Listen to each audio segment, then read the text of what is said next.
yamo, yamo yamo, yamo yamo, yamo yamo.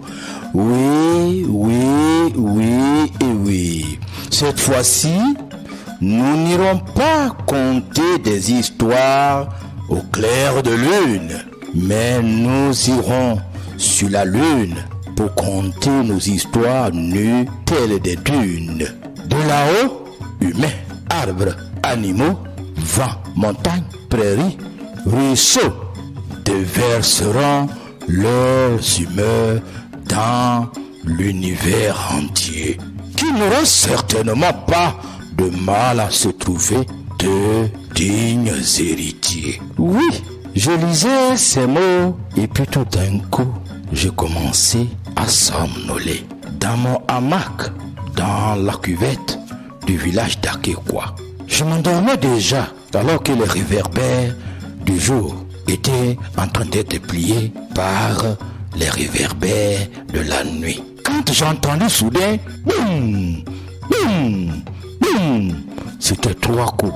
Et je suis sauté, me réveillant. Je vis alors la cuvette d'Akekwa village plongée dans l'obscurité et me demandais qu'est-ce qui se passe encore. C'est à ce moment-là que je vis mes 3 petits-fils, mes 3 jolis petits-fils. Oui, il y avait une fille parmi mes 3 jolis petits-fils.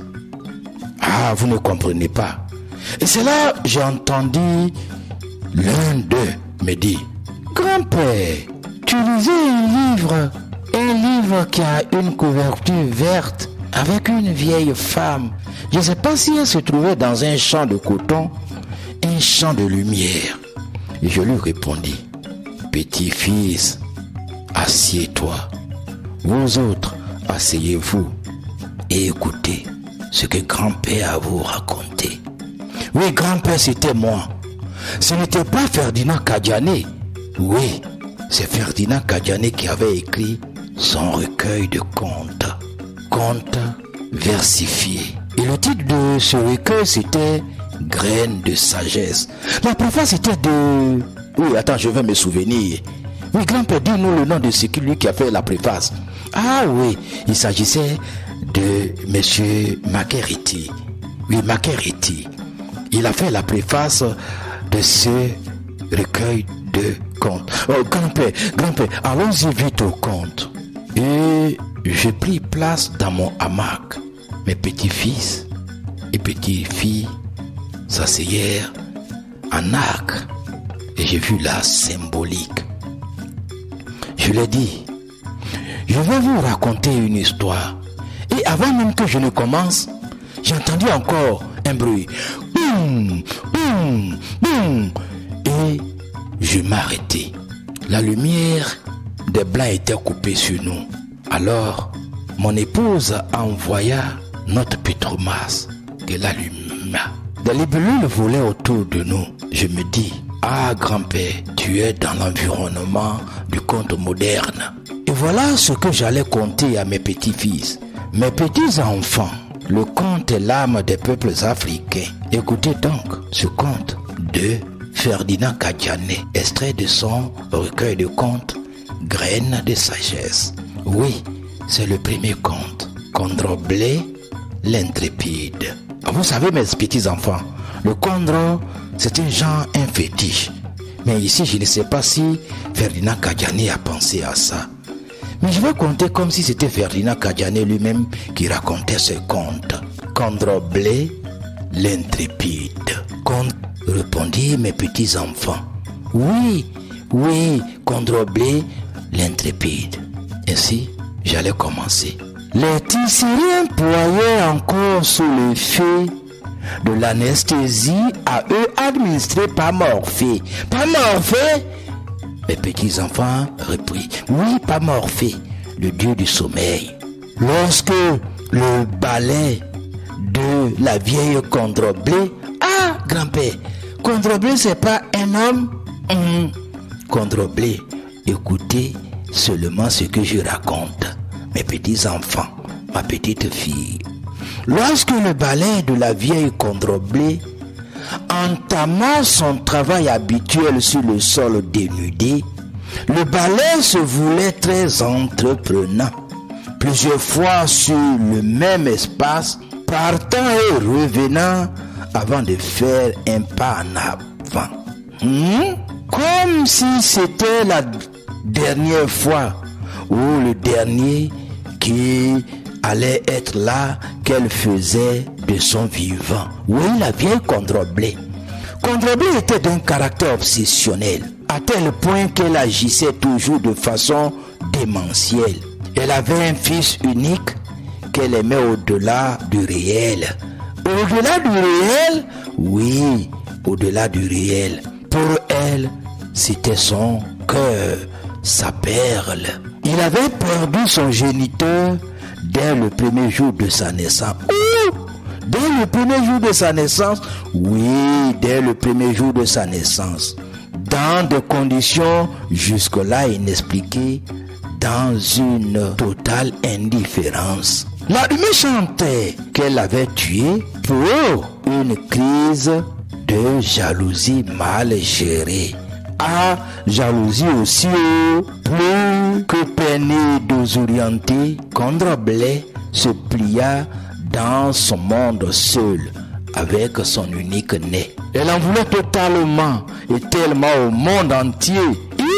Au monde entier, oui, au monde entier, de l'avoir amputée de sa moitié. Ainsi, il ne se passait pas de jour sans qu'elle ne maltraitât toute malheureuse bête qui, par malheur, passait par là. Fiac, fiaco, poum. Puis, les enfants du village n'étaient pas en reste, qu'elle traitait comme s'ils avaient la paix. Fia, fia. Condroblé avait fini par inoculer son venin à son fils unique, qui était devenu bourreau de ses camarades d'âge qu'elle vise. Les plaintes des parents qui étaient devenus légion semblaient la renforcer dans ses convictions. Et puis, quoi encore? Boum, boum, fia, fia. Devant sa cour, Condroblé tenait un petit étal qu'elle gérait tant bien que mal. Elle lui proposait toutes sortes de marchandises, surtout pour les enfants qui adoraient les friandises. Qu'est-ce qui va se passer, mes petits-enfants? Écoutez seulement. Très tôt ou encore très souvent, le vent de la colère soufflait rageusement lorsqu'elle constatait la disparition du pot de jus subitement, qui servait d'échantillon qu'elle posait sur la glacière juste pour indiquer la présence de ses affaires. Et là, celui qui passait par là en était tenu aussitôt responsable. S'ensuivait donc une sanction assez désagréable. Pas un seul môme n'a échappé à sa chicotte fia épineuse qu'elle avait apprêtée à se défier, tant elle était vicieuse. Tous, sauf son fils, à elle, son précieux, celui-là même qui rendait les siens si heureux, qui donnait un sens à sa vie dans ce monde et qu'elle aimait plus que tout au monde. Angbo-Clonvi, oui, il s'appelle Angbo-Clovi. Angbo-Clovi, quand il était en colère, était intraitable comme sa mère. Teigneux à souhait, loin d'être sage, il était la terreur des enfants de son âge. N'avait-il pas failli brûler le village entre l'année dernière en mettant le feu à la cuisine de sa propre mère? Qui est? Quel enfant ou juste pour un morceau de poisson qu'on lui avait refusé? Oui, juste pour un morceau de poisson qu'elle lui aurait refusé à juste raison. Mais quand tu gâtes quelqu'un, tu veux t'attendre à quoi? Combien d'impairs n'avait-il pas commis, rejetant la faute sur ses camarades de jeu, de l'heure, oui, de jour comme de nuit. Condroblé n'hésitait d'ailleurs pas à s'en prendre à tous ceux qui osaient accuser et traiter son trésor de fils de Morveux. De Morveux, mon fils? Un jour, Ayant constaté la disparition de ses peaux posées sur la glacière, elle décida de mettre le grappin sur le voleur à sa manière. Et quelle manière! La plus cynique qui puisse être, fait qui était en adéquation avec son être. En lieu et place de l'échantillon normal, elle remplit la bouteille avec un produit toxique pour faire mal. Oui, pour faire mal. Condroblé y ajouta une bonne dose de saccharose. Elle posa sereinement sur la glacière rose. Puis elle s'en alla vaquer à ses occupations, tout en y veillant avec une particulière attention. Fia, un bruit se fit entendre. Tous les 10 minutes, elle faisait un petit tour dehors pour faire l'état des lieux sans le moindre remords. Le soleil déclinait tranquillement sa courbe et toujours rien. Les enfants faisaient de nombreux va-et-vient avec Angbo Clonvi, malgré le caractère intraitable de ce dernier. Oui, les enfants qui n'hésitaient pas à les malmener du bout du nez. Par intermittence, le petit bonhomme faisait irruption dans la cuisine et en ressortait avec une radieuse mine. Et comme son habitude, comme à son habitude, profitant du manque d'attention de sa mère, il souleva le pot posé sur la glacière.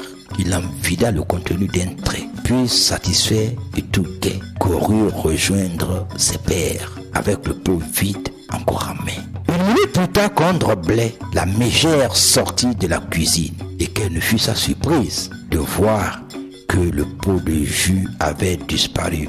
Fion, flan, fiou. Elle se mit à fredonner une chanson qu'elle aimait bien et à esquiver des pas de danse, de joie avec entrée. André Matirami un vieux fouet. Matre yuho, matre yuho, matre. André Matrami un vieux fouet. Matre yuho, matre yuho, matre.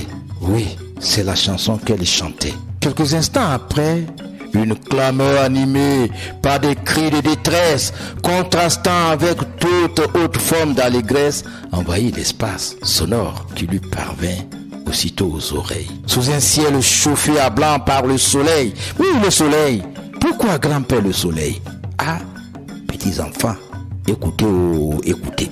Tous les jours pour le voleur, un jour pour le propriétaire. Comme toute commère friande de faits divers, elle se rendait sur la place de jeu des enfants pour mieux apprécier les murmures du vent. Les murmures du vent, grand-père? Oui, mes petits enfants, les murmures du vent. Oui, les vents murmurent aussi. Qui, au lieu de l'inquiéter, ravivait sa joie, avec toujours au bout des lèvres amères, tous les jours pour le voleur, un jour pour le propriétaire. Oui, c'était là la chanson de Condroblé. Se frayant un chemin au milieu de cette masse humaine curieuse, venue voir ce qui se passait en ce lieu, quelle ne fut sa surprise de voir son fils Angbo Clonvi. Oui, Angbo Clonvi. Étendu là, agonisant sur le sol, pratiquement sans vie. Qu'avez-vous fait à mon enfant? Vous avez tué mon unique sang. Elle s'approcha du petit et là, elle aperçut tenant encore en main un pot de jus. Le pot de jus. Son pot de jus à elle. Oh mon Dieu, qu'ai-je fait? Juste pour un pot de lait, j'ai ôté à mon fils la vie. Oh mon Dieu, quelle idiotie. C'était là les cris de Condroblé.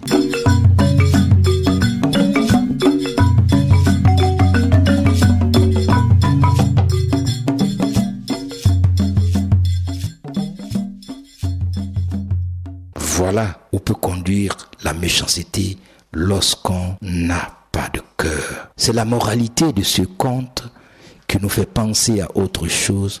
Ce conte qui est intitulé Condroblé l'intrépide, que nous avons pu extraire de l'œuvre de Ferdinand Tanoka Djané, Graine de sagesse, préface Macaire Eti. Oui, mes petits enfants, c'est le conte que je vous ai conté. Condroblé l'intrépide. Ou encore, certainement, Condroblé la malheureuse.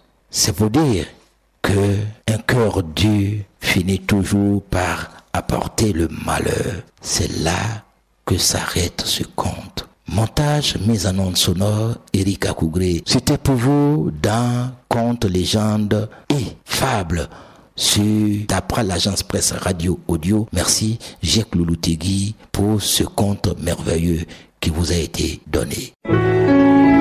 APRA, agence presse radio et audio.